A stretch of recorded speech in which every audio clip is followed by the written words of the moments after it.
পৃথিবীর আকাশে 1,60,000 বছর পর দেখা যাবে একটি বিরল ধূমকেতু। কমেট C-204G3 নামের ধূমকেতুটি খালি চোখে দেখতে পাবার মতো উজ্জ্বল থাকতে পারে। নাসা জানিয়েছে সোমবার 13 জানুয়ারি ধূমকেতুটি সূর্যের কাছে সর্বাধিক নিকটবর্তী অবস্থানে পৌঁছায়। এই কাছাকাছি অবস্থানের ফলে এর উজ্জ্বলতা বৃদ্ধি পায়। বিশেষজ্ঞরা বলছেন এটি সোমবার রাত থেকেই দৃশ্যমান হতে পারে। বিশেষজ্ঞদের ধারণা ধূমকেতুটি দক্ষিণ গোলার্ধ থেকে সবচেয়ে ভালোভাবে দেখা যেতে পারে।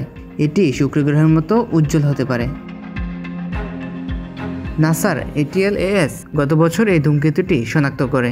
কক্ষপথের হিসাব অনুযায়ী ধূমকেতুটি সূর্য থেকে প্রায় 83 লাখ মাইল দূর দিয়ে অতিক্রম করবে।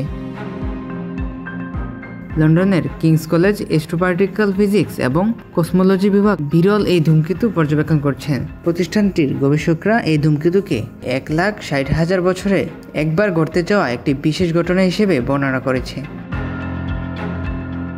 জ্যোতির্বিদরা ধূমকেতুটির গতিপথ অনুসরণ করে যাচ্ছেন। শনিবার নাসার মহাকাশচারী ডন পিটি আন্তর্জাতিক মহাকাশ স্টেশন থেকে ধূমকেতুর তোলা একটি ছবি সামাজিক যোগাযোগ মাধ্যমে শেয়ার করেছেন। তিনি লিখেছেন, কক্ষপথ থেকে ধূমকেতু দেখা সত্যিই বিস্ময়কর।